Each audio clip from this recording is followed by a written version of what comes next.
these mysterious things, and people go, oh boy, that's profound. But they didn't really know what the sages were talking about. To know, you have to approach them and basically do service, give them something, or do some other kind of service, and then they would reveal the actual meaning. And this is called Upa-Anishat. Upa means come close. Anishat means sit down. So come close to the spiritual master and sit down and inquire into the actual meaning of these strange sayings in the Vedas. Then, because the spiritual master has been initiated into the esoteric teaching, he can give the meaning. He can explain the secrets of the scriptures. Nobody else can actually explain it. So, in the days when the Vedic culture was still going, was still prevalent all around the world, then someone could easily find a spiritual master and get this knowledge. But now, it's very difficult to find a qualified spiritual master. So, we have to go back to the original Vedanta and clear up all these mysterious sayings. For example, the first saying is Atato Brahma Jignasa. Atato means now, at the present time. Brahma means the supreme absolute truth.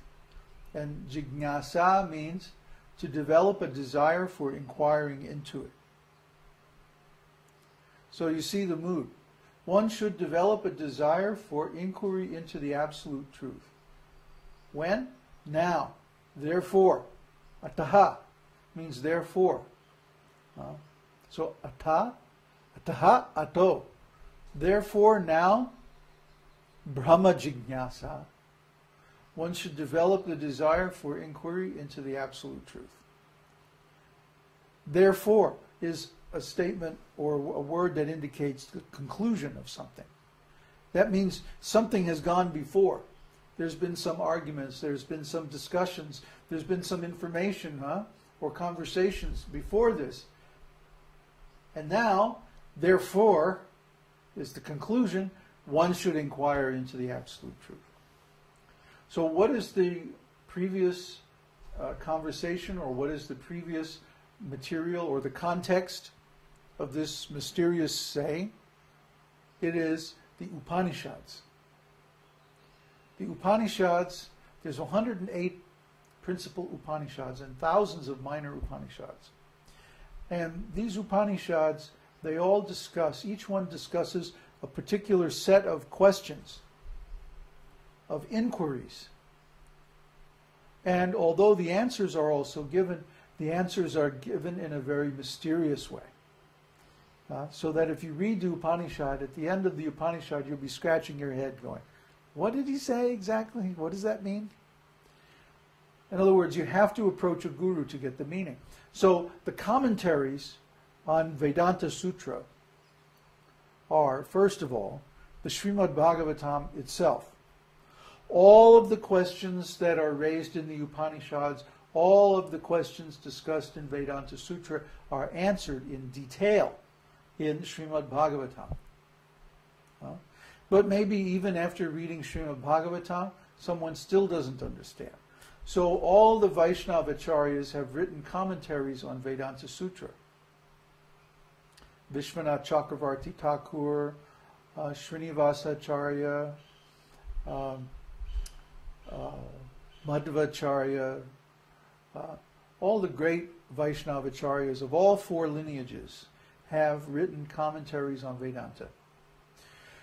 Therefore, if we really want to understand Vedanta Sutra, we have to go through these commentaries and understand the meaning. And then all the secrets of the Upanishads are unlocked. They become obvious. There's no need for speculation, no need for guesswork, no need to get all, mysterious and obscure, and try to, understand things in a mystical way. No, It's very clear. Very, very simple and clear. But we have to get these answers from the right source. Not everybody can give them. Only someone who is a disciple in one of the 4 bona fide lineages of the Vedas. So we are in the Madhva Gaudiya Sampradaya, Madhva Gaudiya lineage. We're an initiate. And our spiritual master wanted to make sure all his disciples understood this knowledge, this Vedanta.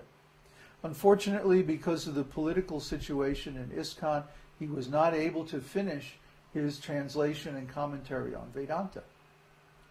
That means some of his disciples have to do it. Why is this so important? Because Srila Prabhupada made this knowledge specifically a condition for becoming an initiating guru in the lineage of Lord Chaitanya. He wrote a letter to Kirtanananda back in 1969 where he said, you will hold 3 examinations. The first one is on Sri Ishopanishad and Bhagavad Gita, and that's called Bhakti Shastri. If someone passes that examination, they get the Bhakti Shastri degree. And the next examination is on teachings of Lord Chaitanya, Chaitanya Charitamrita, and some other small books. Nectar of Devotion. Well, that's not a small book. Nectar of Devotion, Nectar of Instruction, like that. If someone passes that examination, then he's called Bhakti Vaibhava. Bhakti Vaibhava. And finally, if someone passes the 3rd examination, the 3rd examination will be on Vedanta Sutra. Vedanta Sutra. Srimad Bhagavatam. If someone can pass all this, then they get Bhakti Vedanta title. And they can initiate disciples. This is the only letter, the only instruction historically ever given by Srila Prabhupada where he discusses exactly how you become an initiating guru in our lineage. And he says basically you have to know Sri Ishopanishad, Bhagavad Gita, Srimad Bhagavatam, Chaitanya Charitamrita, Nectar of Devotion, and Vedanta Sutra. And now that I'm actually studying the Vedanta Sutra and I'm getting into all the details of it, I can see why. Because the Vedanta Sutra ties together all the different parts of the Vedas and puts them into perspective and into relationship with one another.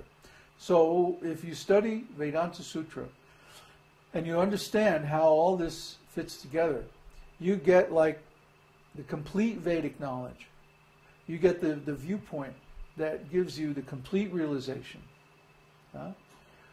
Because there are 3 phases of realization in the Vedic path. Brahmeti, Paramatmeti, Bhagavaniti Shabdyate.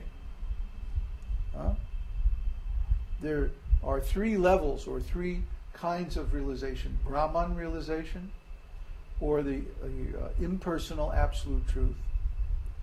Paramatma realization, or the localized expansion of the Lord within the heart. And Bhagavan, or the Supreme Personality of Godhead. So for a person to be a bona fide guru, he must have all 3 kinds of realization. He has to be in complete knowledge of God. Otherwise, how can he teach disciples who are at different levels?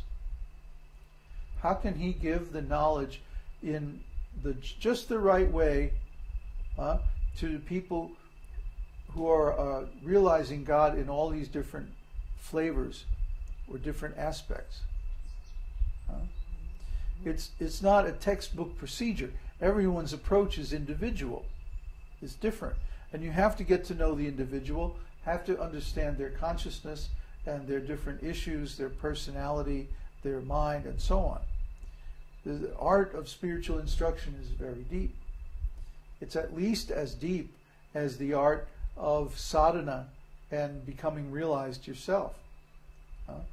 I was really amazed. I thought, oh, when I attain self-realization, then I'll magically be able to teach very nicely. But no. even after attaining realization, it's another huge endeavor to learn how to present it. Because you're literally in a different state of consciousness.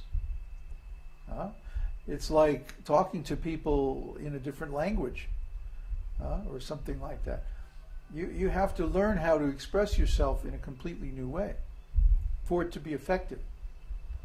By effective, I mean that you can actually transfer your realization or inspire another person to attain that same realization. It's not like anything that I can do will automatically give you the realization.